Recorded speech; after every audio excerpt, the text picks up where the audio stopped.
Magandang araw po Sir Jess at sa lahat ng nakikinig sa inyo pong channel. Ako nga po pala si Miguel at katulad po ng ibang nagbahagi ng kanilang mga kwento dito po sa inyong munting channel ay meron din po akong kwentong gustong ibahagi sa inyo na may kinalaman sa mga kwentong kababalaghan at misteryo ng mundong ating ginagalawan.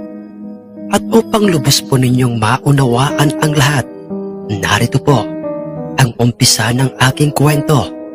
Sa aming probinsya noong mga taong yon, Sir Jess, mga taong 1987, kung saan po Sir Jess ay nasa 7 taong gulang pa lamang po ako noon.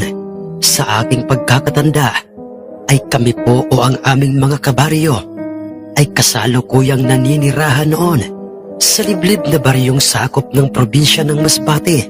Nasabi ko pong nasa liblib kami, naninirahan o ang aming baryo dahil po sa bukod sa ito ay malayo o may distansya sa aming pinakang sentro o sa mismong bayan.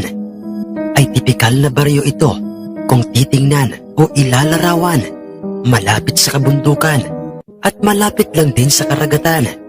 Mga kabahayang gawa pa noon ang bubong sa anahaw, ang iba'y sa pawid, at kung meron mang mga kabahayang simentado o yari sa bato at yero ang bubong, ay sila syempre yung mga taong masasabing may kaya o nakakaangat sa buhay. Sila yung mga taong may mga anak na nagkaroon ng magandang buhay. Ang iba'y nakapag-asawa ng mga foreigner at ang iba na may merong sariling malawak na bukiring pinaglulukaran. May mga malawak na palayan dahil po sa ang aming baryo noon. At maging sa kasalukuyang panahon, Sir Jess, ay merong malawak na lupaing nagsisilbing taniman ng palay o masasabing palayan. Ako po ang pang-apat, Sir Jess, sa aming 7 magkakapatid. Kami po ay lumaki at nagkaisip na tanging pagsasaka lamang po ang pangunahing pinagkakakitaan ng aming amang si Itay Gauduso.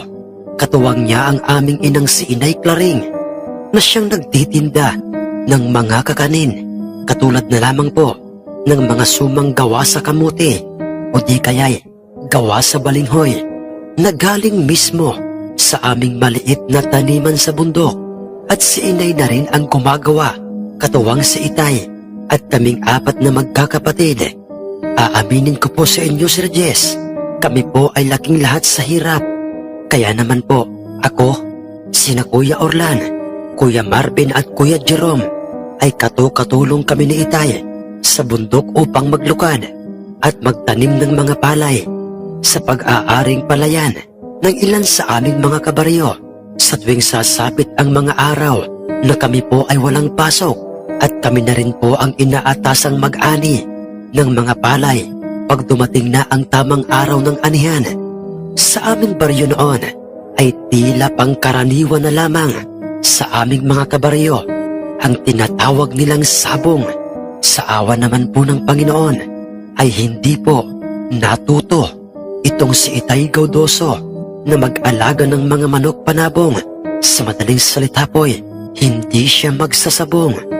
At kaming lahat na magkakapatid ay natutuwa dahil sa ang tanging libangan lamang ni Itay ay sa tuwing sasapit ang gabi ay umiinom siya ng tuba. Siya lang mag-isa habang hindi pa siya dinadalaw ng antok. Bukod pa po doon, Sir Jess, ay wala ng iba. Bagamat masasabing hindi magsasabong si Itay Gauduso, subalit meron kaming mga alagang manok noon. Pero hindi yung mga maklase o mamahalin, mga inahin o native lamang, Sir Jess, upang magsilbing pang-ulam, kagaya na lamang po ng mga itlog ng mga inahin. Kumukuha na lamang kami sa pugaran at aming niluluto upang magsilbing ulam. Yung iba naman ay kinakatay namin at ginagawang tinola na siyang paboritong-paborito ng aking mga kapatid. Preto at tinulang native na manok. Masaya na kami na ganoon kasimple ang aming pamumuhay. Ganoon pa may, walang sawa kaming pinapaalalahanan ng aming mga magulang, lalo na nga si Itay, na kami ay mag-aral ng mabuti at sikapin naming makapagtapos kahit may sobrang hirap ang kanilang danasin.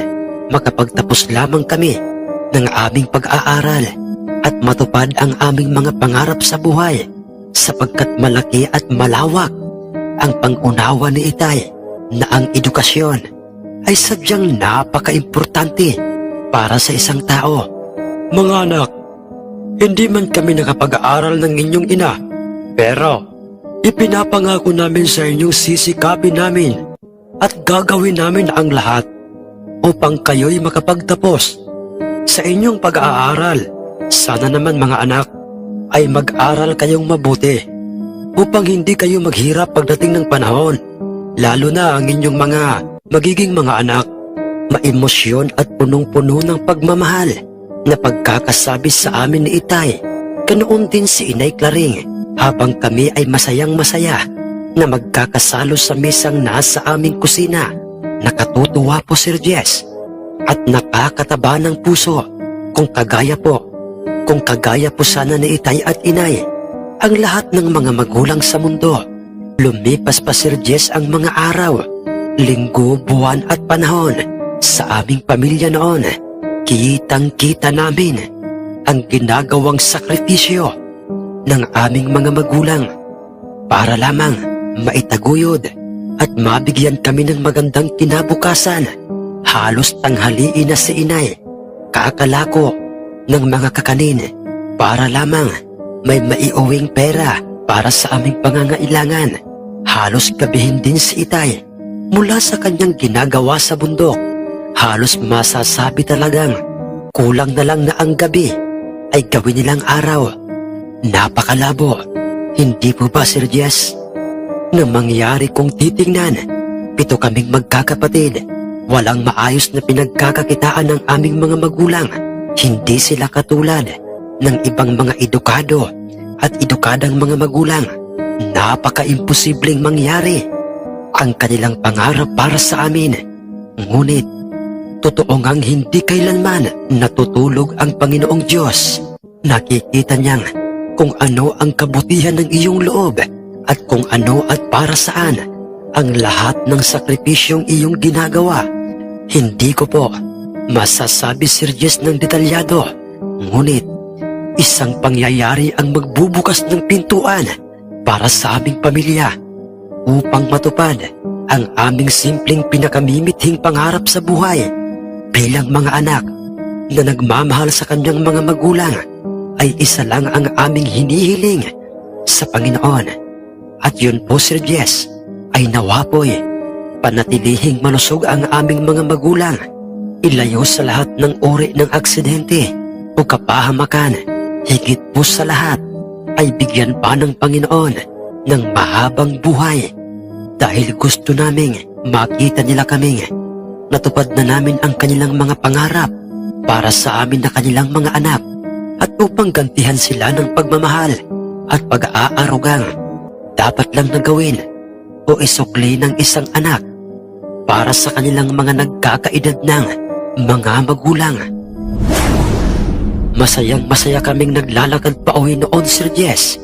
Kaming 4 ng aking mga kuya galing sa aming paaralan, at dahil po sa nasa gilid pa o dulo ng malawak na palayan ang kinatatayuan ng aming bahay, kung kaya't hindi maiiwasang dumaan kami sa pilapil o ginawang daan sa gitnang bahagi ng palayan.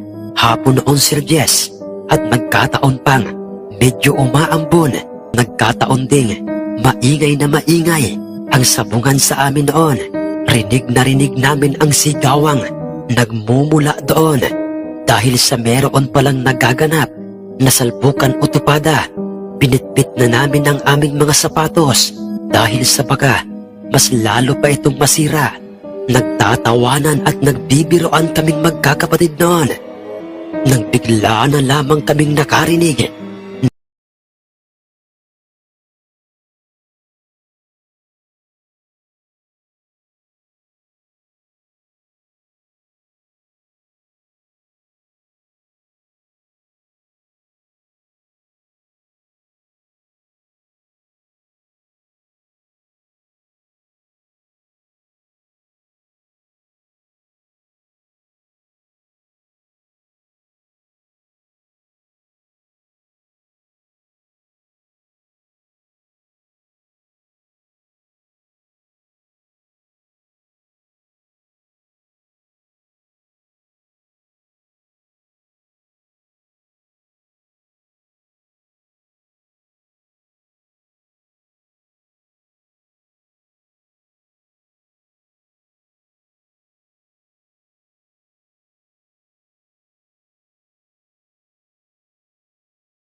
sa isang manok o kung anong klaseng manok ba yon.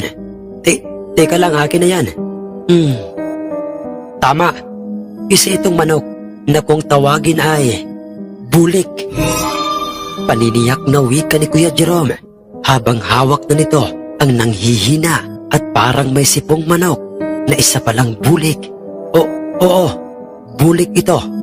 Pero alanganin pa itong isabong at ang kanyang katawan ay kaigaan-gaan, payat na payat. Pero natitiyak kong pwede na itong isabong sa oras na ito ay lumakas na. O ang ibig kong sabihin mga kapatid, mga ilang buwan pa pwede na itong isabong. Wika pang muli ni Kuya Jerome. Ano ang ating gagawin dyan sa manok na yan, Kuya Jerome? Iuuwi natin ito sa bahay. Aalagaan at palalakasin. Si Itay na ang bahala sa kanya. Sagot ni Kuya Jerome sa amin. Oo nga kuya, at mukhang walang kwenta at walang awa ang may-ari sa manok na ito. Tingnan nyo, at parang pinabayaan ito at binugbog pa ata ito ng kanyang amo. Pailing-iling ko pang sabi sa kanila dahil sa yon talaga ang tingin ko sa bulik na yon. Parang binulpi at sinalbahin ng kanyang amo. Tara, tayo na para maagapan agad natin ang kawawang bulik na ito. Iyon na nga ang aming ginawa. Umuwi kami sa aming bahay na maingat na hawak-hawak at hinihimas ni Kuya Jerome ang kaawa-awang bulik. Oh, bakit parang hinapon na kayo ng uwi mga anak? Teka lamang, bakit puro putik ang mga uniforme nyo? At Jerome, ano ba ang hawak mo na yan? Isang alanganin pang bulik. Nagtatakang tanong ni Itay nang kami ay kanyang makita.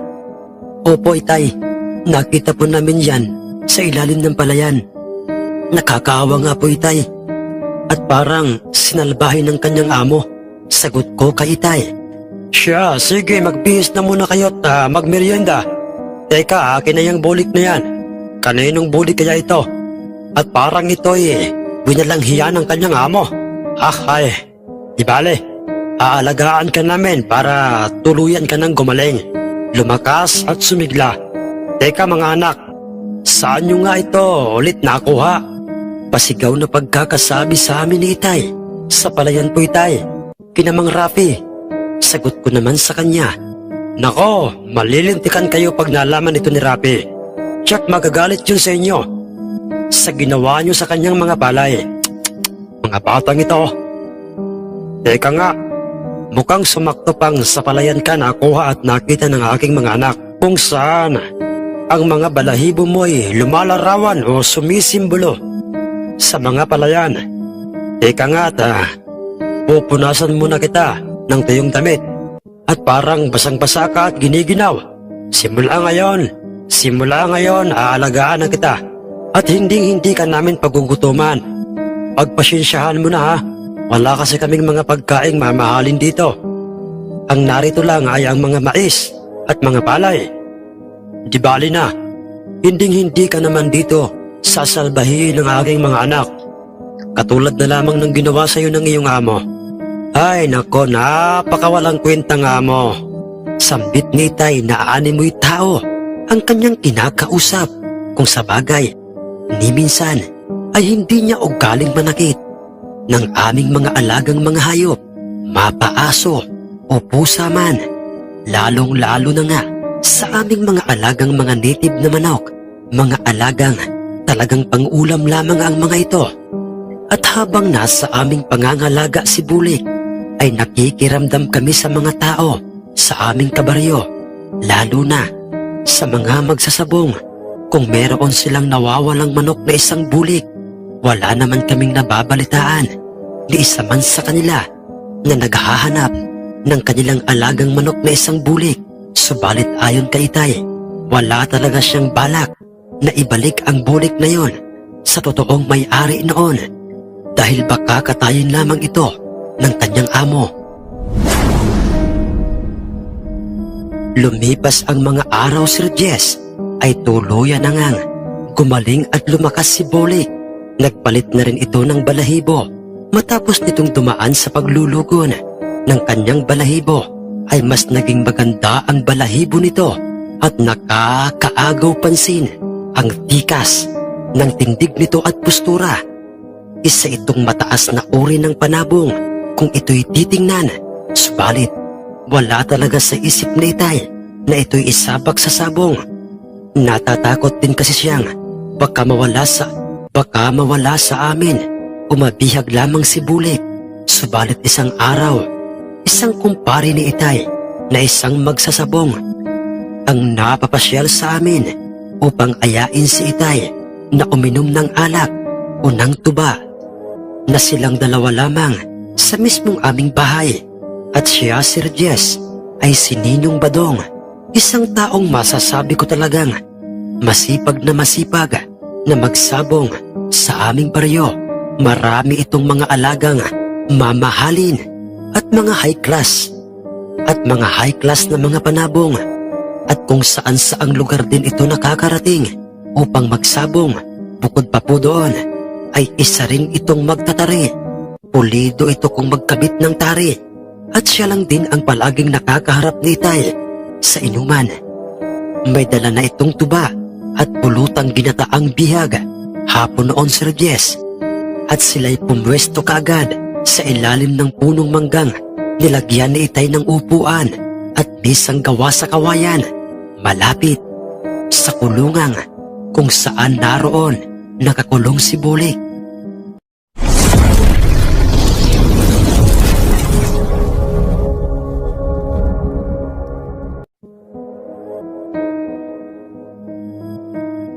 Kwentuhan, biruan at tawanan ang palagi nilang ginagawa sa tuwing sila ay magkadyaming sa inuman.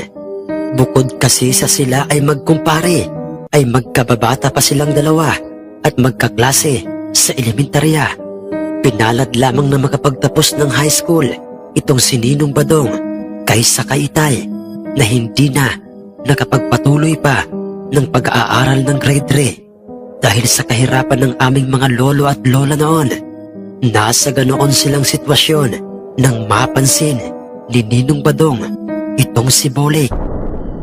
Nang siya'y umihi malapit sa kanyang kulungan, nagtaka si Ninong Badong kung papaanong nagkaroon kami ng isang panabong, samantalang kilala niya at alam niyang hindi mahilig na magsabong si Itay, kung kaya't, Teka lang, paring Doso. Kanino palang Bulik ito na nasa inyong kulungang gawa sa kawayan? Nagtataka lang kasi ako, pare, dahil hindi ka naman magsasabong. Kaya paanong nagkaroon ka ng Bulik? tanong sa kanya ni Ninong Badong. Kinabahan at nagulat noon si Itay, kung kaya't nag-isip siya ng dahilan kung ano ang kanyang isasagot sa kanyang kainumang si Ninong Badong. Yan ba, pare? Kuwan, ay kay paring Ernesto yan, yung tagabayan. Niregalo niya yan sa anak kong si Jerome. Galing kasi kami ng bayan kahapon upang ibenta ang aming mga inaning mga mais. Bakit, pare? Ano bang masasabi mo sa Bulik na yan? Tingin ko kasi, pare, parang mahinang klase yan. Sagot sa kanya ni Itay at pabalik tanong. Ay nako, pare, sa postura o tindig ng Bulik na ito ay hindi ito papadaig sa anumang labanan. Matagal na akong magsasabong, pare, kaya kahit nakainom ako ngayon ay alam ko kung paano kumilatis ng isang manok panabong. Sayang, paring Doso, dahil bala ko sanang alburin ito sa'yo. Ikaso, regalo pala ito kay Jerome. Masyado pang bata ang Bulik nito, pare. Mga ilang buwan pa ay pwede na itong isabak sa sabungan. Ang sabi pang muli ni Ninong Badong kay Itay.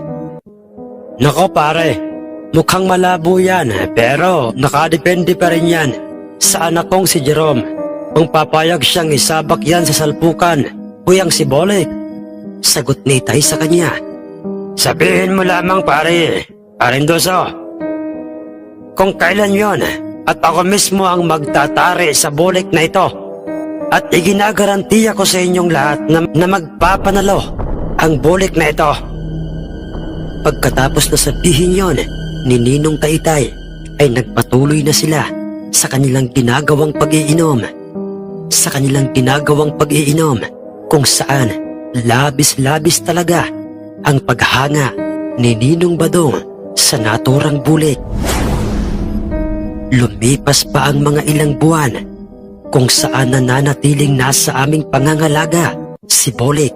Ang mga araw at mga buwang talaga namang kapansin-pansing nakakaranas na kami ng matinding kahirapan o ang aming mismong pamilya dahil sa halos lahat kaming 7 magkakapatid ay pare-pareho nang pumapasok sa paaralan.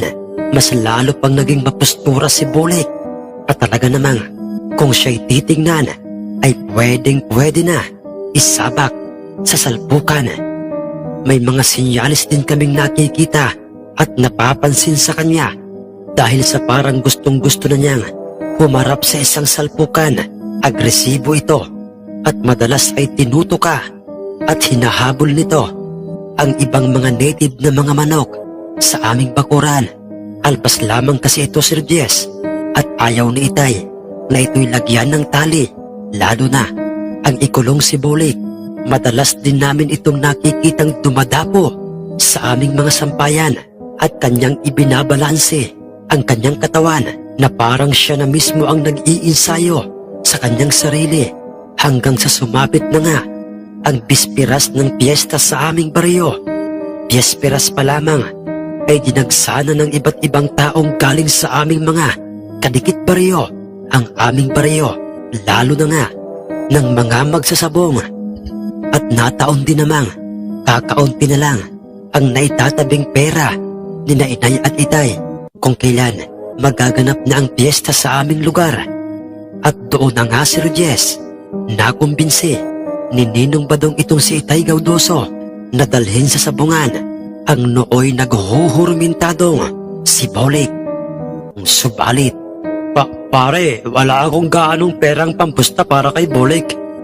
ang sagot ni Itay kay Ninong Badong. Sos, yun lang ba pare ang iyong problema? Pahihiramin kita pare. Tamang-tama, naririto na ngayon sa ating baryo si Mang Recto.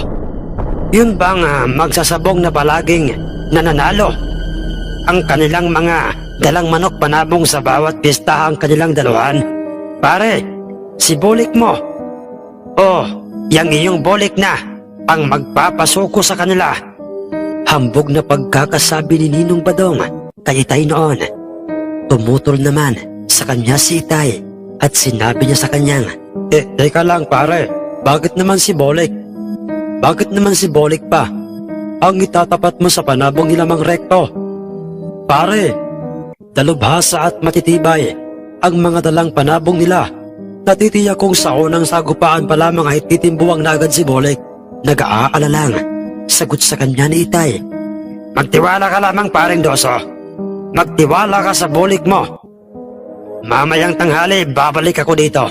Dalhin natin si Bolik sa sabungan. Pare, lahat ng sinyales sa isang manok panabong ay nakita ko sa inyong Bolik. Kaya malakas ang kutob kong mananalo. Mananalo si Bolik kahit sa kaninong manok man siya ay bangga. At dahil nga sa malaki ang tiwala ni Itay sa kanyang kumparing si Ninong Badong at alam niyang hindi siya nito inuuto o niloloko, kung kaya't kalaunay napapayag na rin sa kanya si Itay. Pumayag siyang ang aming panabong na si Bolik ay itatapat niya alinman sa mga dalang panabong ni Mang Recto. Pahihiramin kita pare ng pera. At ang lahat ng iyong natitira pang pera dyan sa pulsa mo, ay itaya mo na. Hindi tayo bibiguin ni Bolik pare. Pahabol pa ni Ninong Badong kay Itay. Bago ito, tuluyang nagpaalam kay Itay na uuwi muna ito sa kanila at babalik ng tanghali sa amin. Halong kaba at awa ang laman ng isip ni Itay para kay Bolik at maging kaming lahat dahil hindi biro ang mga manok panabong na dala ni Mang Recto sa bawat piyestahang kanilang dinadaluhan. Pagkaalis na pagkaalis ni Ninong Badong, nang mismong oras na yon ay nakita kong seryosong nag-uusap sina Inay at Itay. Ganoon sila palagi sa lahat ng mga bagay. Maayos nilang pinag-uusapan anuman ang kanilang gagawin upang iwas sa anumang pagkatalo. Ipinagpaalam niya kay inay ang magaganap na pustahan at sabong na aming pupuntahan. Kasama po kaming apat ng aking mga kuya sa sabungang nasa aming mismong baryo. Dahil yon ang sabi sa amin ni Itay. Sinabi ni Itay kay inay na pahihiramin siya ni Ninong Badong ng perang ipupusta sa aming bulik. Bagamat tutol doon si inay, subalit kalaunay pumayag na rin ito dahil ayaw ni Itay na pumuntang sabungan, natutol o galit si inay. Malas kasi yun, Sir Jess. Mas mainam na yung pupunta kang sabungan na maaliwalas ang isip mo at wala kang ibang iniisip. Hindi sinunod ni Itay ang sinabi ni Ninong Badong sa kanya na ipusta niya lahat ng perang meron si Itay dahil ibinigay ni Itay lahat ng kanyang natitirang tabing pera kay inay. Dahil yon ay talagang nakalaan para sa aming pamilya o sa aming pangangailangan. At ang perang ipinusta ni Itay ay ang perang pinahiram sa kanya ni Ninong Badong at medyo may kalakihan yon, Sir Jess, para sa isang taong katulad ni Itay na hindi naman talaga marunong o mahilig na magsabong, kung kaya't normal na makaramdam siya ng matinding nerbiyos, hindi lamang para sa perang kanyang ipupusta, kundi sa kung anong kahahantungan ng laban ng aming alagang si Bulik. Hinimas-himas muna ni Ninong Badong ang aming alagang Bulik. Ngumisi ito o si Ninong Badong at tumango-tango. Kasunod ay kanya na ngang inilagay sa loob ng kanyang dalang bayong ang aming alagang si Bulik. Nakahanda ka na ba, pareng Doso? Tanong niya kay Itay. Sumagot naman sa kanya si Itay ng pagsang-ayon, ngunit hindi talaga mawala-wala sa kanyang hitsura ang matinding tensyon. Inaanak, Miguel, ikaw na ang magdala ng bayong na ito. Tandaan niyo ito mga pare, mga iyo. Kung sakasakali mang may tumawag sa inyo, ay wag na wag kayong lilingon. At saka ito pa, kung meron man kayong nakalimutang dalhin, ngayon pa lang ay kunin nyo na habang tayo ay naririto pa sa loob ng inyong nasasakupang bakod. Mga pamahiin bago pumuntang sabungan ang mga sinabi at ipinaalala sa amin ni Ninong Badong. Wala naman kaming nakalimutang kailangang dalhin sa naturang sabungan, kung kaya't sinunod namin lahat ng kanyang tagubilin. Kanina pang naghihintay sa sabungan ang mga panabong nila Mang Recto. At sila Mang Recto, ito na ang sa tingin ko ang araw. Ang araw na isa sa alinmang dalang panabong nila ay titimbuang at papaslangin ng bulik na ito. Ha ha ha ha! May paniniguradong wika pa ni Ninong sa amin noon. Nakatulong naman yon upang kahit papaano, Sir Jess, ay maibsan ang matinding alalahanin at kaba sa aming mga sarili. Papalapit na kami sa aming mismong sabungan at magkakasunod-sunod na kaming naglalakad sa pilapil ng palayan. Ngunit ang napansin lamang namin, Sir Jess, nang kami ay nasa palayan na, ay nagwawala at nag-iingay sa loob ng bayong si Bulik. Agresibo ito, Sir Jess. Mas lalo pang ngumisi at natuwa si Ninong Badong sa inaasal na yun ni Bulik. Tumigil lamang ito nang makalagpas na kami sa palayan at narating na nga namin ang may dumadagongdong na bulong-bulungan na animoy. May grupo ng mga bubuyog sa paligid ng sabungan dahil sa marami ng mga tao sa gilid ng sabungan. Mga taong ang iba'y hindi namin kilala. Mga nakakatakot ang postura at hitsura ng kanilang mga dalang panabong.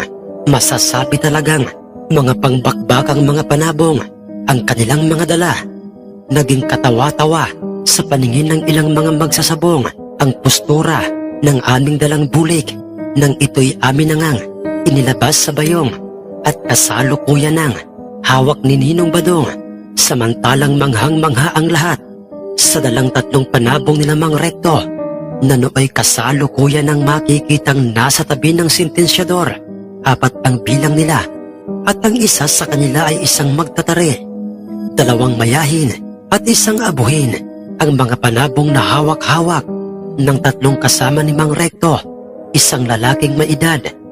Payat-payatin lamang ang katawan, matangkad, at merong makapal na bigote at balbas, at ang buhok nito'y ay parang dinilaan ng baka. Kumikintab at hating-hati sa gitna ang pagkakasuklay. Siya si Mang Rekto, paring Doso. Marahil ay kilala mo na siya. Siya pare, ang dating konsihal sa kabilang bayan noon. Kilala siya bilang isang magsasabong.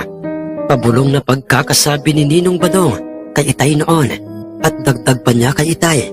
Ang mga panabong niya pare ay usap-usapang busog na busog at saganang sagana sa iba't ibang bitaminang pampalakas ng palo, mga mamahaling turok pare. Kaya't bawat panabong na makabangga ng kanilang mga panabong, pag tinamaan ng palo ay paniguradong tudas pare. Mas lalo pang namilog at nakaramdam si Itay at maging kaming magkakapatid ng matinding nerbiyos nang marinig namin yon kay Ninong Badong. Pare, tinatakot mo naman kami. Kung ganoon pare, bakit gusto mong itapat namin sa kanilang panabong ang aming bulik? Ang aming bulik na wala pa ni isang karanasan sa larangan ng mga salpukan. Bakit gusto mong iharap sa kanilang panabong? Gusto mo na ata paring matudas kagad ang aming bulik. Ang pabiro, ngunit seryosong pagkakasabi ni Itay kay Ninong Badong. Basta pare, mas naniniwala kasi ako sa mga pamahiin tungkol sa mga manok panabong. Basta, mamaya, pag nagsalita at naghamon ang sentensyador, ay ako ang unang tatanggap sa hamon ni Mang Rekto. Napabuntong hininga na lang si Itay sa sinabi niyo ni Ninong sa kanya, hanggang sa nagsalita na nga ang sentensyador at sinabi nito sa lahat kung sino sa lahat ng mga magsasabong ang gustong iharap ang kanilang mga dalang panabong sa isang mayahin nila Mang Rekto, na nooy makikita na ang kanilang mayahing meron ng nakakabit na tari. Tinarian na ito ng kanyang personal na magtatari. May mga ilang mga magsasabong ang pasigaw na tinanggap ang hamon na yon ng naturang sentensyador. Gusto nilang itapat ang kanilang mga mandirigmang panabong sa panabong nila Mang Rektong, isang mayahin. Ngunit mas naunang nakaagaw ng pansin kay Mang Rekto ang nangungunang tumanggap ng kanyang hamon at walang iba kundi si Ninong Badong, kung kaya't bumulong kaagad ito sa sentensyador at sinabing si Ninong Badong ang aming alagang si Bolik. Ang kanyang gustong makaharap ng kanyang mayahin, lumapit kaagad sa aming direksyon ang sentensyador ng sabungan at sinabi nito kay Ninong Badong na tarian na kaagad ang aming alagang si Bolik, bagay na nagdulot sa aming magkakapatid ng matinding takot at awa sa magiging kahahantungan ni Bolik. Sa oras na siya'y tamaan ng tari galing sa mayahin ni Mang Rekto, maging si Itay ay kabadong-kabado na, kung kaya't mas marami sa mga magsasabong at mga mamumusta ang higit na nagtiwala at pumusta sa mayahin ni Mang Rekto. At kahit na anong gawin naming ipanatag ang aming mga sarili sa nalalapit ng maging laban ni Bolik sa naturang mayahin, ay hindi talaga nawawala sa aming magkakapatid at maging ni Itay ang kabahan sa maaaring mangyari. Hanggang sa inilabas na nga ni Ninong Badong ang taring gagamitin niya para kay Bolik, nanginginig-nginig pa ang kamay ni Itay habang hawak-hawak niya ang tinatarian na ngang si Bolik. Nakangisi lang at kalmadong-kalmado kung titingnan ang panig nila Mang Rekto habang hawak ng kanyang personal na magtatari ang kanilang panabong na mayahin.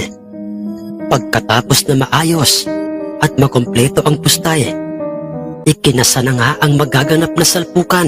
Magkasabay na nga nilang pinagharap sa gitnang bahagi ng sabungan ang magtatari ni Mang Recto habang hawak nito ang mayahing di hamak na mapustura at mas malaki kung ikukumpara sa aming panabong na isang bolik.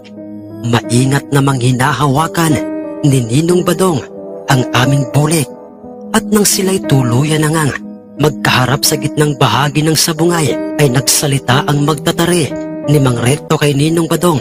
Salvador, Salvador.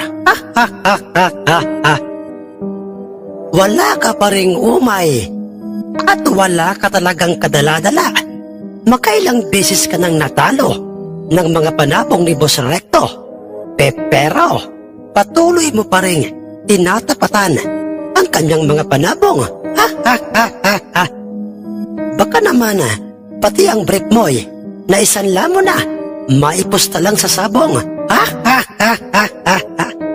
Nakakainsultong wika sa kanya nang magtatari ni Mang Recto. Ngunit Tama ka, Binoy. Oo, maraming beses na akong natalo sa sabong, lalo na sa iyong among si Recto. Pero sinisiguro ko sa inyo ngayon na ang salpukang magaganap ngayon ay ang salpukang magpapabago sa inyong buhay. Nakikita mo ba itong bulik na ito? Ha, Binoy? Titigan mong maigi ito. Titigan mong maigi. Dahil ang bulik na ito ang kikitil sa lahat ng inyong mga ipinagmamayabang na mga panabong. At wala ka ng pakialam kung isanla ko man o ibenta ko lahat ng mga brief ko at maging ang mga pante ni Meses. Dahil hindi mo naman pag-aari ang mga yon. sa sinabing yun sa kanya ni Ninong Badong ay nagkulay suka ang hitsura ni Mang Binoy. Kumunot ang kanyang balat sa noo at halatang nagalit at napikon siya kay Ninong Badong.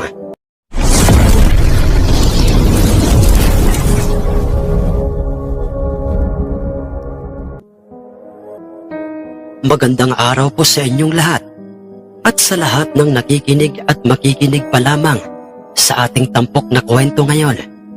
Sana po ay nananatili kayong nasa mabuting kalagayan, ligtas sa lahat ng uri ng kasamaan at masasamang karamdaman. Narito na po ang pagpapatuloy ng ating kwento dito sa mundo ng misteryo at kababalaghan. Pinagpahinga namin ito, inalagaan, bumili na rin kami ng mga pagkain o mga pagkain para sa kanya. Mabilis na kumalat ang balita tungkol sa naging laban ni Bulik at ang kanyang ginawang dalawang magkasunod na pagkapanalo sa mga panabong nila Mang Recto. Kumalat, sumabog ang balitang yon dahil na rin sa mga taong mga magsasabong at mga mamumustang nakasaksi sa naging laban ni Bulik, kung kaya't naging usap-usapan ng lahat ng mga mahihilig dumalo sa mga inuman at pustahan ang tungkol sa aming alagang si Bulik at kung bakit ito binansagan at tinawag na isang Immortal Bulik. Bukod doon ay inisip at inakala ng lahat na meron kaming inilalagay na mutya kay Bulik, kung kaya't ganoon na lamang ito kaagresibo at mabilis sa kanyang mga kilos sa tuwing aatake ito sa kanyang katunggali, hanggang sa muling dumating ang ikalawang tagpo ng pagkikita at paghaharap ng aming panabong na si Bulik at ang dalawang panabong nila Mang Recto, araw ng linggo sa mismong Ilaya, kung saan ay merong nakatakdang magkakaroon ng sabong. At nang malaman o mabalitaan yon, nadadalo roon sila Mang Recto upang muling itapat sa aming Immortal Bulik ang kanilang mga panabong, ay dinagsa ng maraming mamumusta at magsasabong na parang pistahan sa Ilaya dahil sa marami ang mga taong dumalo doon. Mga magtatari, mga magsasabong, postador at mga merong gusto lamang manood ng magaganap na salpukan ng aming alagang si Bulik, isang abuhin at manok na puti, o kung tawagin ay ugis, ang nakita naming kasalukuyang nooy hawak ng dalawa sa mga kasama ni Mang Recto. Makikita namang maya't maya ang tingin sa aming direksyon nang magtataring si Mang Binoy, lalo na sa aming panabong na isang bulik. Paano ba dong? Patatarian ko na ba ulit? Ang aking abuhin sa aking magtatari upang itapat sa inyong panabong na nakilala na sa tawag na isang immortal bulik. Huwag kayong mag-alala. Gagawin kong doble o tripling muli ang inyong pusta. Ang inyong pusta, Doso. Oras na manalo kayo o sa aking abuhin ang inyong bulik. Ganoon ako, Doso. Gagawin ko ang lahat manalo lang. Sa inyong bulik ang aking mga panabong. Seryosong pagkakasabi ni Mang Recto kay Itay at kay Ninong Badong. Sige po, Mang Recto. Yun naman po talaga ang ating usapan. Hindi po ba? Sige po. Umpisa na po nating tarian ang ating mga panabong. Di ba, paring Doso? Tanong at sagot ni Ninong kay Mang Recto at kay Itay noon. Tumango-tango na lamang sa kanya si Itay. Kung kaya't suminyas na nga itong si Mang Recto sa kanyang sariling magtataring si Mang Binoy upang tarian na ang kanilang panabong na isang abuhin. Ganoon na rin ang makikitang ginagawa ni Ninong Badong. Inilalabas na niya mula sa kanyang lalagyan ng mga tari ang mga gagamitin niya at naglikhang muli iyon nang nakakabasag sa air drum na ingay at sigawan sa paligid ng sabungan dahil sa muli na naman nilang makikita sa gitnang bahagi ng sabungan ang aming panabong na isang bolik na tinawag at binansagang isang immortal bolik. Kung nooy labis-labis ang paghanga ng mga mamumusta at mga magsasabong sa mga panabong nila Mang Recto ng mga panahong yun, Sir Jess, ay tila nagbago na ang sitwasyon dahil halos lahat ng mga bukang bibig ng mga tao ay tungkol sa aming alagang si Bolik. Meron pa rin namang nagtiwala sa mga panabong nila Mang Recto, ngunit higit na nakalalamang si Bolik sa paningin ng lahat. Pagkatapos na muling maayos ang pusta at matarian, ang dalawang panabong ay magkasabay na nga nilang dinala sa gitnang bahagi ng sabungan ang mga ito. Pinagharap at saka marahang inilabag sa sahig ng sabungan.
kay Bulik. Tumama iyon Sir Jess sa kanyang likuran dahil binalak ng abuhin na sumilong sana kay Bulik. Subalit hindi niya napansing parang nababasa ni Bulik ang mga pag-ataking ginagawa niya. Sunod-sunod siyang pinalo ng pinalo ni Bulik sa kanyang likurang. Basang-basa na ng dugo ang likurang bahagi ng nooy nakalublob na sa sahig ng sabungang. Isang panabong na abuhin. At hindi pa nakontento si Bulik matapos niyang pagsawaang ibaon ng ibaon ang kanyang tari sa likurang bahagi ng abuhin, ay pumatong pa ito Sir Jess doon at sunod-sunod siyang tumilaok ng tumilaok at ipinapagaspas ang kanyang mga pakpak. Patay na ang abuhin at halos sukluban ng langit at lupa ang mga hitsura nila Mang Rekto. Samantalang kami noon nila Itay ay wala nang halos mapaglagyan pa ang tuwa at sayang aming nararamdaman at halos magyakapan na kaming apat na magkakapatid. Hindi ko alam kung bakit o kung anong meron sa bulik niyong yan, Badong, pero sa aming dalang ugis ay tinitiyak kong magiging bihag na yan. Ha ha ha ha ha ha. Paniniguradong pagkakasabi ng magtataring si Mang Binoy, kina Itay at Ninong Badong, habang kasalukuyan na ngang inaalis ni Ninong Badong ang nakakabit na tari sa aming alagang si Bulik, kung saan wala man lang makikitang sugat sa kanyang katawan, kapansin-pansin ring. Simula ng kanyang unang naging laban sa mayahin nila Mang Rektoy, hindi man lang ito nakakaramdam ng paghingal. Diba sinasabi ko sa'yo noong una pa lamang, Binoy, na ang bulik na ito ang magpapanginig sa inyo. Ang magpapanginig sa inyo ngayon. Naniniwala ka na ba, Binoy? Ha ha ha ha ha ha. Sagot naman sa kanya ni Ninong Badong, kung saan labis-labis talaga ang sayang kanyang nararamdaman habang kanyang binabanggit ang mga katagang iyon. Paano, Salvador? Patatarian ko na ba ulit ang aming nag-iisa at kahuli-hulihang dalang panabong na isang ugis o isang manok na puti? Seryosong tanong naman ni Mang Rekto kay Ninong Badong habang mayat maya ang punas nito ng pawis sa kanyang noo at maging sa kanyang leeg. Hindi naman masasabing mainit sa loob ng sabungan at maging sa labas ng sabungan dahil sa malalapad at malalagong dahon ng punong talisay na nakatayo sa mismong gilid ng sabungan. At sa haba ng mga sanga nito'y siya nang nagsisilbing bubong sa naturang sabungan sa ilaya. Mabilis na ibinaling ni Ninong Badong ang kanyang paningin kay Itay na parang kinakausap at tinatanong niya si Itay kung papayag ba siyang muling isasabak si Bulik sa pangalawang panabong na ugis nila Mang Rekto. Hindi muna nakasagot si Itay sa kanya, samantalang nagsisigawan na ang mga mamumusta sa paligid ng sabungan at paulit-ulit nilang sinasabing muling lagyan ng panibagong tari ang aming immortal Bulik dahil sa ito'y malakas pa at hindi ito hinihingal at higit sa lahat wala pa itong tinamong isang kudlit o sugat sa kanyang katawan. Tatanggi na sana si Itay, subalit kagaya noong unang naging laban ni Bulik sa mayahin nila Mang Rektoy, ito na mismo ang sumagot sa tanong na yun sa kanya ni Mang Rekto. Dahil Sir Jess, tumilaok ito Sir Jess ng 2 beses at nagpupumiglas sa kamay ni Itay. Hindi lamang yun Sir Jess, sa kanyang ginawang pagtilaok na yon ay bahagyang naibsan ang kaba at dudang baka mabigo siya sa muling salpukang magaganap, kung kaya't pumayag na nga si Itay sa nais na mangyayari ni Mang Rekto. Muling tinarian ni Ninong Badong ang aming alagang si Bulik. Ganoon din ang ginawa ng magtataring si Mang Binoy sa naturang panabong na isang ugis. At nang masaksihan yon ng lahat ng mga taong naroon ay naglikha iyon Sir Jess ng nakakabinging sigawan. Sa lahat ng mga mamumusta, maging sa mga meron, hindi ko po alam, Sir Jess, at hindi ko maintindihan sa aking sarili at maging sa aking mga kapatid at kay Itay Gaudoso. Dahil magmula nang tumilaok si Bolik, ay bigla na lamang nawala ang takot, kaba at pag-aalala para sa kanyang magiging laban na kanina lang ay lumulukob sa aming katauhan. Talagang merong kakaiba kay Bolik, hindi ako sigurado. Ngunit sinasabi ng isip kong na ang aming alaga at panabong na tinawag o binansagang Immortal Bolik ay hindi pangkaraniwang panabong. Mga isipin at pagdududang malabong magkatotoo. Huwag kayong mag-alala, Badong. Lalo ka na, Doso. Katulad ng naunang sinabi ko sa inyo, gagawin kong treple ang pustang inyong mapapanalunan. Sa oras na matalong muli ng Immortal Bolik nyo ang aking ugis. Maliwanag ba, Doso at Badong? Ang pahabol pang sabi ni Mang Recto, kina Itay at Ninong Badong, hanggang sa muli na naman naging abala ang Kristo sa pagsasaayos ng mga pusta at muling naramdaman ni Ninong Badong na bumigat o parang nadagdagan na naman ang bigat ni Bolik. Ayon pa kay Ninong Badong, napapaisip daw talaga siya sa kung anong merong bumabalot, nakababalaghan at hiwagang meron si Bolik. Muli na naman silang pinagharap ng sentensyador sa gitnang bahagi ng sabungan. Dalang muli ang kani-kanilang tinari ang mga panabong, pinagharap at saka marahang inilapag sa sahig ng sabungan. At kagaya ng nauna at palaging ipinakikita ni Bolik sa tuwing ito'y inilalapag sa sahig ng sabungay, nananatili lamang itong nakatayong matikas, patagilid sa kanyang makakaharap at makakatunggaling panabong. Nakikiramdam siya sa ugis at hindi niya inaalis ang paningin sa ugis na parang talagang binabasa nito ang namumuong planong pag-atake ng naturang ugis sa kanya. Samantalang makikita namang nakapostura lang na parang papasugod sa kanya ang ugis. Kapansin-pansin talaga at nakakaagaw ng atensyon sa lahat ang kanyang mapuputing balahibo.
Sa sahig ng sabungan, nagagawa pa niyang tumuka-tuka sa sahig ng sabungan na wari nang hihingain siya doon at parang kung ito'y titingnay, kabibitaw lamang nito at parang hindi dumaan sa matinding bakbakan.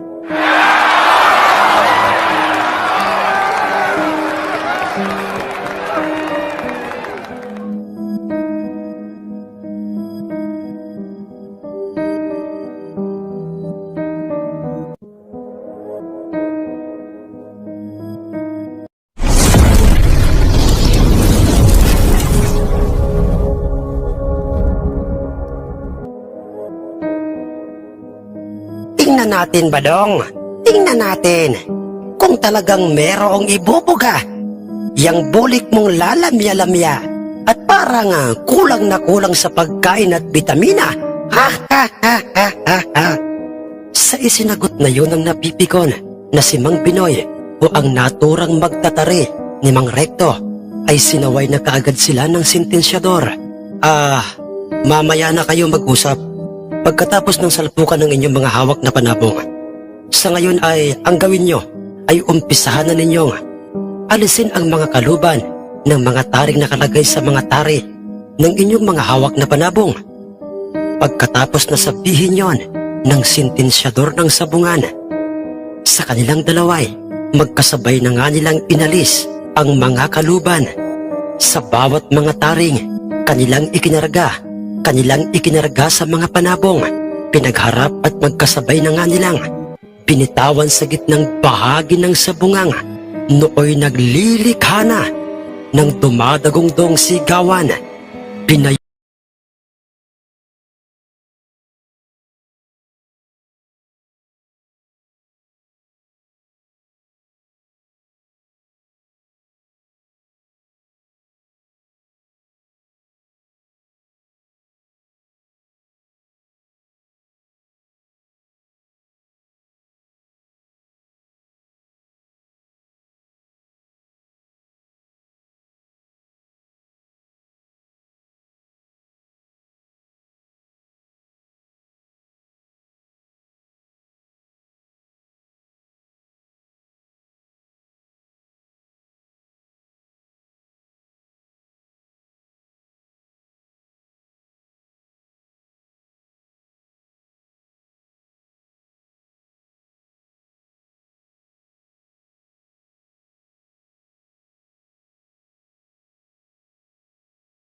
Atake ng aming alagang si Bolik sa mayahin nila Mang Recto at ganoon din ang kanyang ipinamamalas na bilis. Banaag na ng pagtataka kaming lahat noon, maging sina Itay at si Ninong Badong. Mas lalo na ang panig nila Mang Recto, pakamot-kamot na ng ulo. Ang magtataring si Mang Binoy at si Mang Recto ay makikitang hindi talaga ito makapaniwala kay Bulik nang bigla na lamang may pumatak na dugo mula sa may parting dibdib ng nooy nakatayong nang hihinang mayahin. Ngunit halatang hindi talaga ito papadaig sa nooy brusko at nakatayong si Bulik na hindi man lang ito hinihingal. Ganadong ganado ito, Sir Jess, sa laban. Hindi ito umaatake Nananatili lamang itong nakatayo ng matikas at nakikiramdam sa mayahin. Umabante papalapit sa bulik ang pagewang-gewang na mayahin. Ngunit bigla na lamang siyang sinalubong ng malakas na palo. Ng malakas na palo ng tari galing sa aming alagang si Bolik. Tuluyan na nga itong bumulagta sa sahig ng sabungan. Hirap nang huminga. Habang pumapaikot sa kanya at marahang naglalakad ang aming alagang si Bolik, nagsigawan ang lahat ng mga pumusta sa aming alagang si Bolik, lalo na kami nila Itay, dahil natitiyak naming panalo na si Bolik. Hindi na ito o ang nasabing mayahin nagawa pang iharap sa aming Bolik, dahil sa ito'y tuluyan na ngang nalagutan ng hininga. Panalo si Bolik. Panalo ang aming alagang si Bolik. At iyon ay idineklara ng pasigaw ng sentensyador. Kinuha agad ni Itay si Bolik kay Ninong Badong matapos niyang alisin o ni Ninong ang tari sa kanyang parting paanan. Kulang na lamang Sir Jess ay halika namin si Bolik. Sa sobra-sobrang saya naming magkakapatid at hindi naman mapakali at iritadong-iritado ang magtataring si Mang Binoy kung siya'y titingnan at maging ang kanyang among si Mang Recto. Naninibago ang mga ito dahil sa kanilang pagkatalo. Sinasabi ko naman sa iyo, paring Doso, Mananalo tayo dahil ang bulik na yan ay ang magiging swerte sa ating lahat. Ang bulik na ito ay isang immortal bulik at walang sinuman ang makakatalo sa kanya. Ha ha ha ha. Hambog na pagkakasabi ni Ninong Kaitay hanggang sa lumapit sa aming kinaroroonan sila Mang Recto at ang inis na magtataring si Mang Binoy. Dala nila ang wala ng buhay na mayahin. Ibinigay yun sa amin ni Mang Recto at nagwikang, Badong, nais ko sanang itapat sa inyong bulik itong isa pa naming panabong na isang mayahin, kung papayag sana kayo. Sumagot naman sa kanya itong si Ninong Badong. Mang Recto, hindi po ako ang masusunod o ang magdidesisyon, kundi itong aking kumparing si paring Doso. Sa kanila po kasi yung bulik na yan na tinawag na po naming isang immortal bulik. Immortal bulik? Immortal bulik ba kamo, Salvador? Nakakaisang panalo pa lamang Tinawag mo na kaagad na isang immortal bulik. Masyado ka namang Salvador. Baka pag isinabak mo ulit yan sa aming ikalawang mayahin, ay matudas na yan. Singit naman ng magtataring si Mang Binoy. Ano, papayag ba kayo na muli nating isabak sa isa pa naming panabong na isang mayahin, yung inyong bulik? Total parang hindi man lang hinihingal yan at parang kung titingnan yan ay ganadong-ganado pa. Uwi kang muli ni Mang Recto kung saan sa amin na siya nakatingin, lalong-lalo na nga kay Itay Doso. Kung ako po ang masusunod, Mang Recto, ay ayaw ko na po sana dahil po kasi ay katatapos lang niya makipagsalpukan unang aming bulik. Sagot sa kanya ni Itay habang sinusuri niya ang katawan ni Bulik. Ngunit wala kaming makitang tama ng tari sa kanyang katawan galing sa tari ng mayahin. Ni isang balahibo nito'y wala ring nabawas. Sige, bibigyan ko kayo ng partida. Kung yan ang iniisip nyo, ganto. Kung halimbawa ay 1,000 piso ang ipupusta nyo, ay gagawin kong 3,000 sa oras na matalong muli ng inyong bulik ang aming isa pang mayahin. Alok ni Mang Recto kay Itay nang biglang tumilaok ng 2 beses ang aming alagang si Bulik. Habang hawak siya ni Itay na parang siya na ang sumasagot sa mga tanong na yon ni Mang Recto. Paring Doso, sige na. Pumayag ka na. Total hindi naman ikaw ang nag-alok, di ba? Kundi siya naman. At saka, tingnan mo si Bolek. Parang nabitin sa laban. Nagdadalawang isip may, parang may kung anong bigla na lamang pumasok sa isip ni Itay na parang may umuhudyok sa kanyang muling ilaban si Bolik bukod kay Ninong Badong kung kaya't. Sige Mang Recto, pero pagkatapos ng laban ni Bolik ay sa susunod na muli kung sakali mang pala rin siyang manalo sa inyong mayahin. Sagot sa kanya ni Itay. Ha ha ha ha ha ha. Oo naman, dahil hindi ako titigil hanggat hindi nananalo sa inyong Bolik ang aking mga panabong. Sa oras na manalong muli ang inyong Bolik, ay sa susunod na sabong naman tayo magtotoos. Okay ba? Sumang-ayon sa kanya si Itay. Hanggang sa muli na ngang kinargahang muli ni Ninong Badong ng tari si Bolik. Ganoon din ang ikalawang mayahin nila Mang Recto. Kasalukuyan na itong makikitang kinakargahan ng tari ni Mang Binoy. Seryoso ito habang nagkakabit ng tari. Muling naglikha ng nakabibinging sigawan ang mga tao sa labas ng sabungan. Lalong-lalo na nga nang muli silang pinagharap sa gitnang bahagi ng sabungan. Sila Ninong Badong at si Mang Binoy dala ang kanilang mga tinariang mga panabong. May napapansin lamang itong si Ninong Badong kay Bolik noon dahil Sir Jess, parang ito'y bigla na lamang bumigat. Hindi na lamang yon pinansin ni Ninong Badong. Sa halip ay muli nilang magkasabay na inalis ang mga kaluban ng tari. Sa kinalalagyan ng mga ito, muli nila itong pinagharap at ibinaba sa sahig ng sabungan.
Di na, tumutuka pa. Sapo-sapo na ni Mang Recto at nang magtataring si Mang Binoy ang kanilang mga noo at naging banaag sila ng matinding pagtataka at pagkadismaya ng mga sandaling yon. Ganoon din ang makikitang reaksyon ng mga nagtiwala at pumusta sa mayahin. Samantalang halos mapaupo na kaming lahat na magkakapatid sa lupa sa sobra-sobrang sayang aming nararamdaman dahil idiniklarang muli ng sentensyador na panalong muli si Bolik. Sa pangalawang mayahin nila Mang Recto, Kagaya ng ipinangako ko sa inyo, gagawin kong doble o triple ang inyong perang ipinusta. Ngunit, makakaasa ba akong sa susunod na merong sabong ay itatapat ko sa inyong bulik ang aking abuhin at iba ko pang mga panabong? Seryosong wika sa amin ni Mang Recto. Makakaasa po kayo, Mang Recto, sagot ni Itay sa kanya. At pagkatapos ng dalawang magkasunod na laban at pagkapanalo ni Bulik sa dalawang panabong nila Mang Rectoy, ay nagpasya na nga kaming umuwi na muna sa aming bahay, dala ang isang bihag. Dahil sa ang isang naging bihag na mayahin ay napunta kay Ninong Badong, dala namin ang isang bihag na mayahin at ang perang aming napanalunan sa naturang sabong na yon. Samantalang nagpatuloy ang tupada sa sabungan at pistahan, samantalang si Itay at Ninong noon ay nagbabalak na namang tumungga ng alak habang kami ay abalang-abala sa paglilinis ng terning tinadtad na bihag. Pansamantala munang umuwi si Ninong sa kanilang tahanan at nagsabing mamayang hapon na siya babalik sa aming bahay upang sila ay mag-inuman ni Itay. Tuwang-tuwa si Inay at maging ang iba pa naming mga bunsong kapatid. Sa pagkapanalo ni Bolik, inilagay ni Itay si Bolik sa kanyang kulungan at hindi pa rin talaga mawala-wala sa isip niya ang kakaibang ipinakitang galing at liksi ni Bolik. Sa pagkikipagsalpukan, ibinigay ni Itay kay Inay ang perang pustang aming napanalunan. Grabing pasasalamat ni Inay at Itay sa aming panabong at alagang si Bolik na tinawag at nabansagan na nga ng tuluyang immortal Bulik. Muling naging masaya ang gabi ng paghaharap sa inuman ni Itay at Ninong Badong, at sinabi pa ni Ninong Badong kay Itay na magtiwala lamang sa kanya bilang magtatari sa aming Bulik at sa aming alagang si Bulik. Natapos ang piyesta sa aming baryo na hindi na namin isinapag pang muli at dinala sa sabungan si Bulik.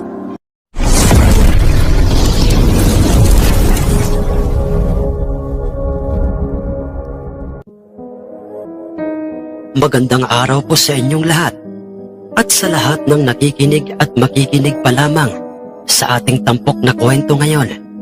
Sana po ay nananatili kayong nasa mabuting kalagayan, ligtas sa lahat ng uri ng kasamaan at masasamang karamdaman. Narito na po ang pagpapatuloy ng ating kwento dito sa mundo ng misteryo at kababalaghan. Tumatalon-talon na noon ang aking mga kapatid, maging ako may, dahil sa matinding tuwa at sayang walang mapaglagyan, dahil idiniklarang muli ng sentensyador na panalo ang aming alagang si Bolik laban sa ugis nila Mang Recto. Labas na ang mga kinain at bituka ng ugis nang ito'y suriin ng sentensyador at nang magtataring si Mang Binoy dahil sa likha ng taring galing kay Bolik na siyang bumaon sa kanyang dibdib at winakwak nito ang laman ng ugis at ang kanyang tinamong malalim na tusok ng tari sa kanyang parting likuran, kung ano-ano na ang bulong-bulungan at mga sinasabi ng mga mamumusta, mga meron at mga magsasabong tungkol sa aming alagang si Bolik katulad namin at nila Mang Rectoy.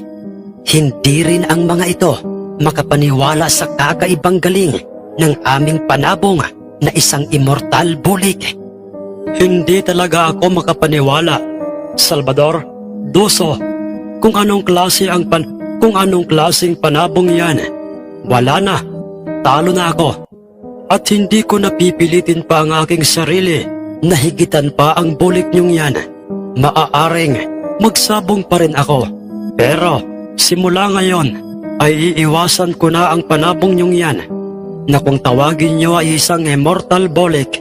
Nga pala, Doso, Salvador, ibinigay ko na ang katulad ng dati na ipinangako ko sa inyong gagawin kong triple ang perang inyong ipinusta.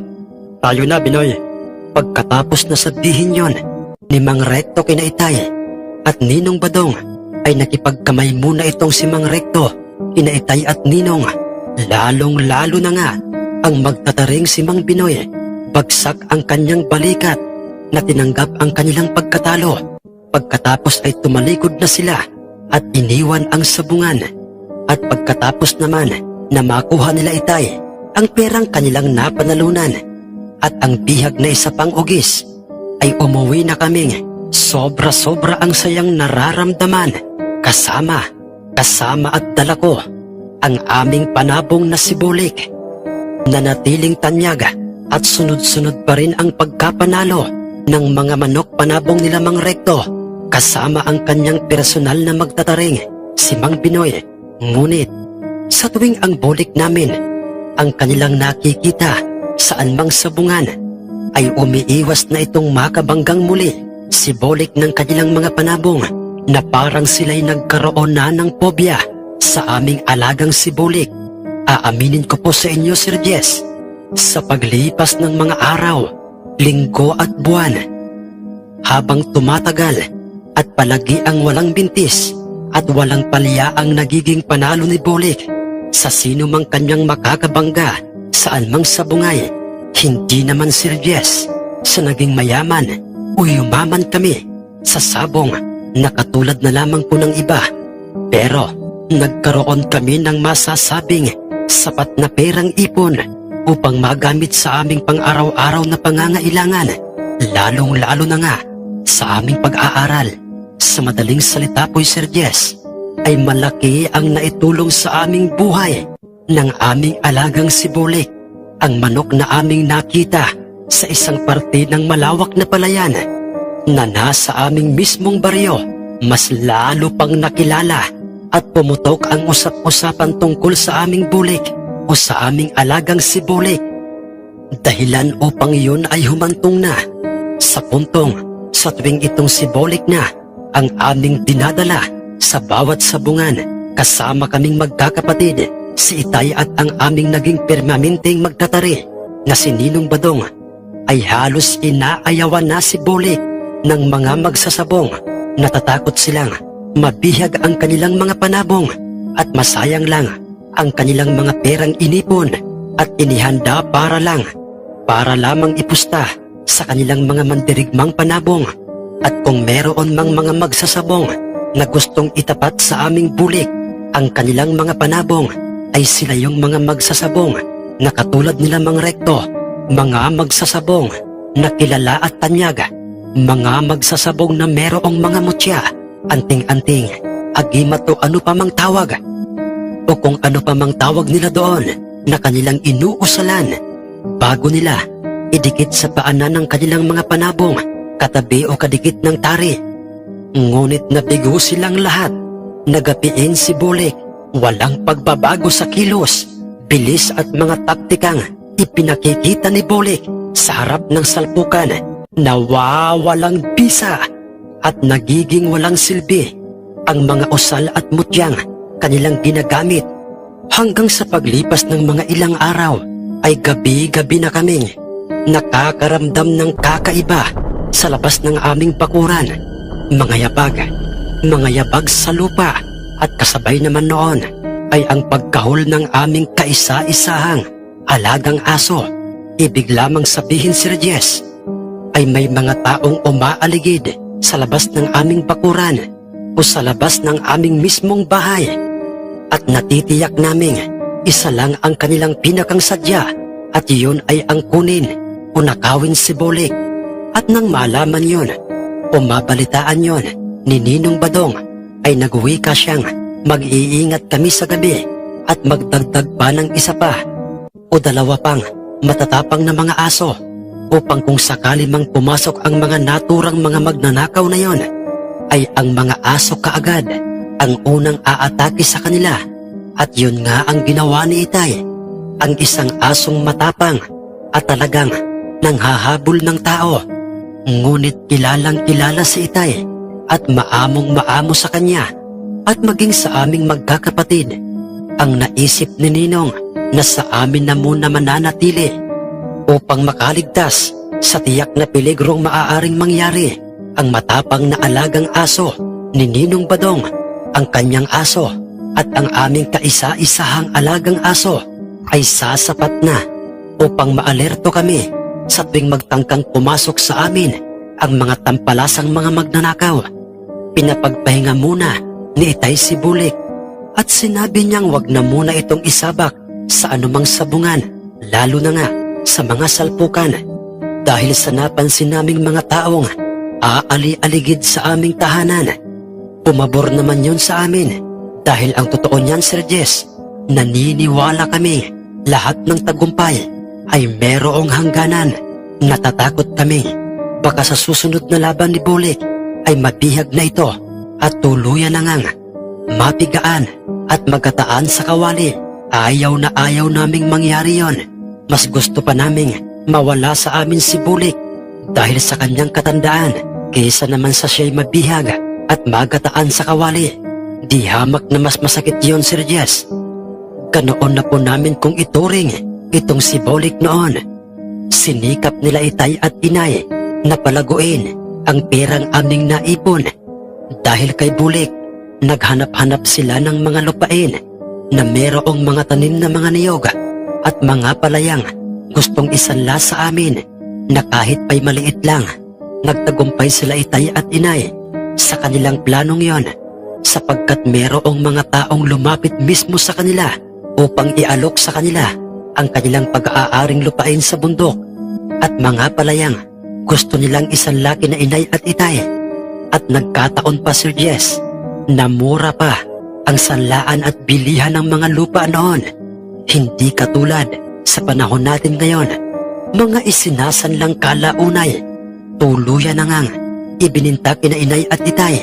Nagkaroon na kami ng masasabi talagang sarili naming pag-aaring lupain at palayan.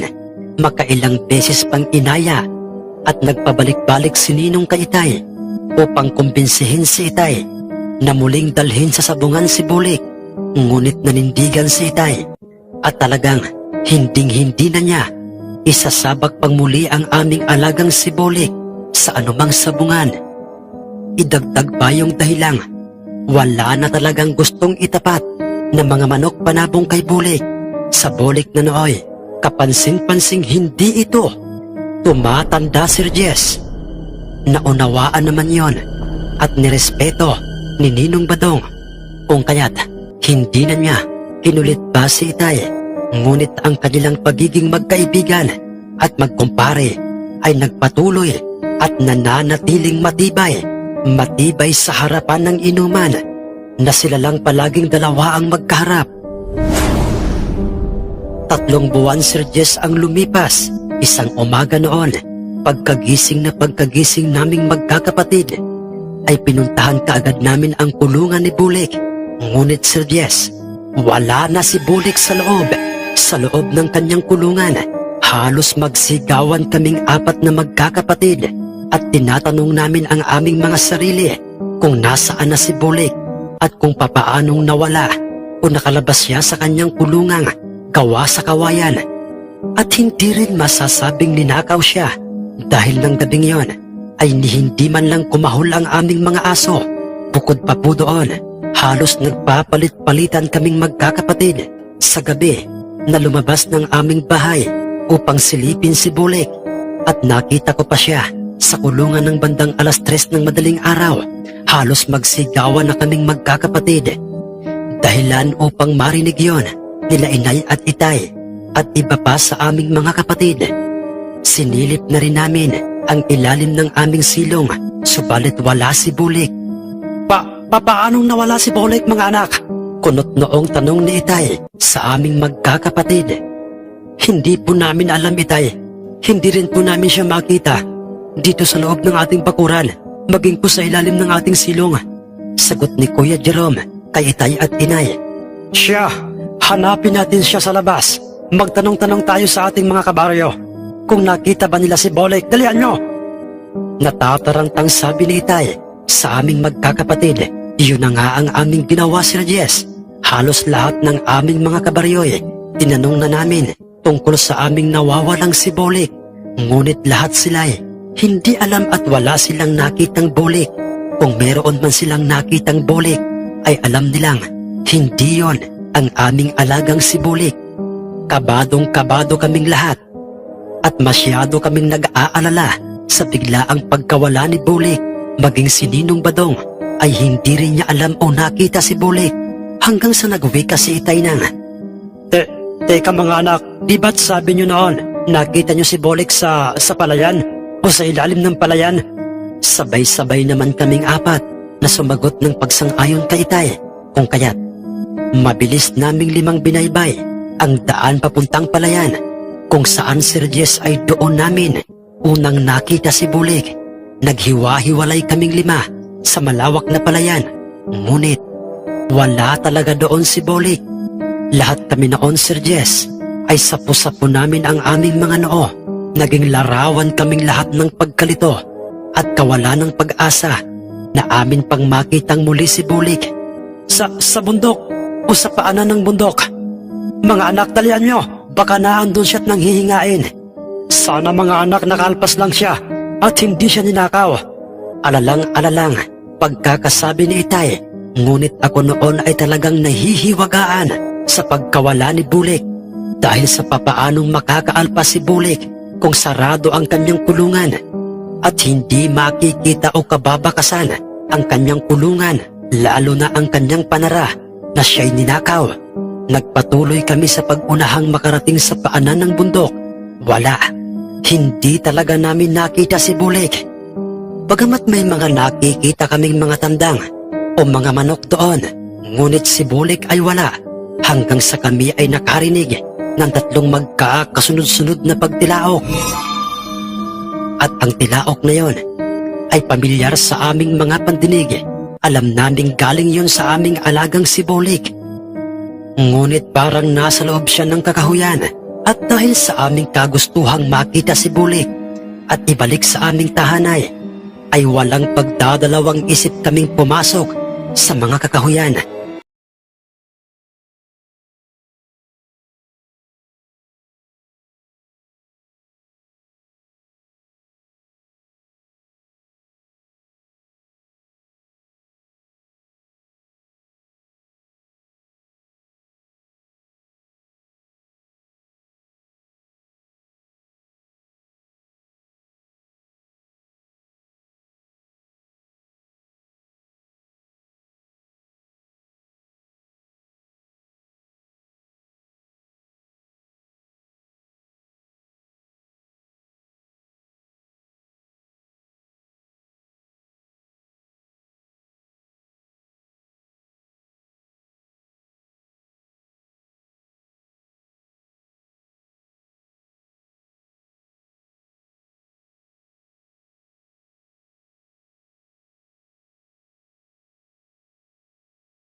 Sa kanya ni Itay, marahil kayo ay nagtataka kung bakit natatangi ang Bulik na ito sa lahat ng mga manok na kanyang nakabangga.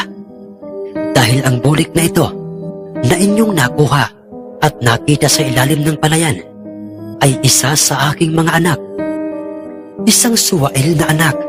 Mas lalo pa kaming nagtaka at nanlaki ang aming mga mata kasabay ng pagtayuan ng aming mga balahibo nang sabihin sa amin yon ng mamang may hawak kay Bulik, inisip pa namin baka ito'y nasisiraan ng ulo kung kaya't kung ano-ano na ang kanyang mga sinasabi tungkol sa aming alagang si Bulik.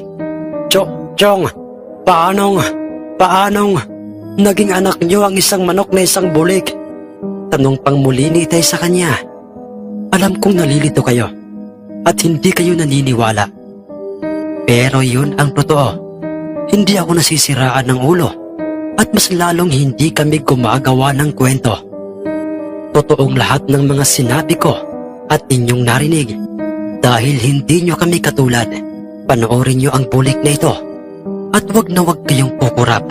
Pagkatapos niyang sabihin yun, Sir Jess, ay marahan niyang inilapag sa lupang damuhan ang aming alagang si Bulik.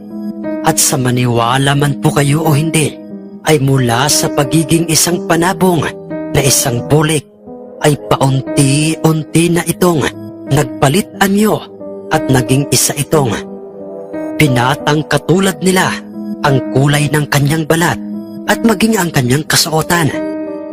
Ngumiti ito sa amin. Ngumiti ito sa amin nila Itay at para bang ang gaan-gaan ng loob namin sa kanya. Pagkatapos ay marahan na nga itong naglakad papalapit sa naturang tatlong mga misteryosong mga kalalakihang yon. Anong hiwaga at kababalaghan ba ito?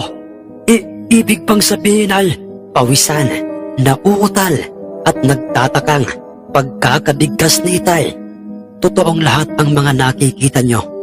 Dahil sa totoong ang mundong ito ay binabalot ng misteryo at kababalaghan. Hindi lamang kayong mga tao o kaming mga engkanto ang naninirahan sa mundong ito, kundi marami pang iba.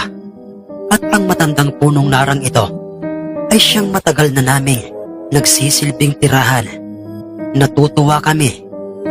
At ang katulad nyo, ang nakakita, kumupkop at nag-alaga sa aking bunsong anak na ito. Ang aking anak na naging isang suwail, ngunit nagawa niyang tumino. Dahil sa may mga busilak at gininto ang puso, ang mga taong katulad niyong nag-alaga sa kanya. Maraming salamat sa inyo, mga kaibigan. Ang huling sabi ng engkantong, siya palang ama ng tatlong mga kabinataang engkanto. Kabilang na nga doon, ang binatilyong engkantong inakala namin ay isang uri ng manok panabong na kung tawagin ay bulik. Isap mata, Sir Jess, na sila'y bigla na lamang naglahong parang bula sa aming mga paningin. Masaya kaming magkakasamang umuwi sa aming tahanang Tilabay, kay gaan-gaan ang aming pakiramdam na wala man sa amin si Bulik. At alam naming hindi na siya muli pa naming makikita.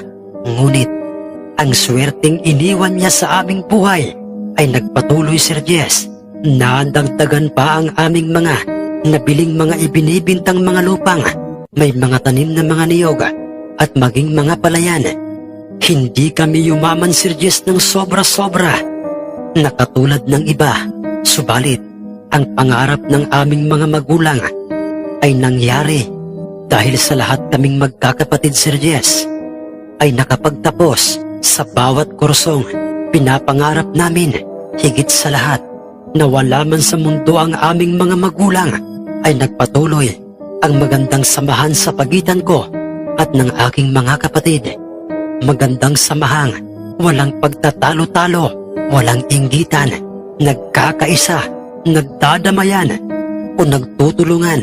Simula po pala, Sir Jess, nang mawala sa aming buhay si Bulik, ay ni minsan ay hindi na si Itay o maging sino man sa aming magkakapatid ang tumungtong sa sahig ng sabungan. Hindi rin namin ikinuwento kung kani-kanino ang tungkol sa kababalaghang aming nasaksihan tungkol sa totoong si Bulik.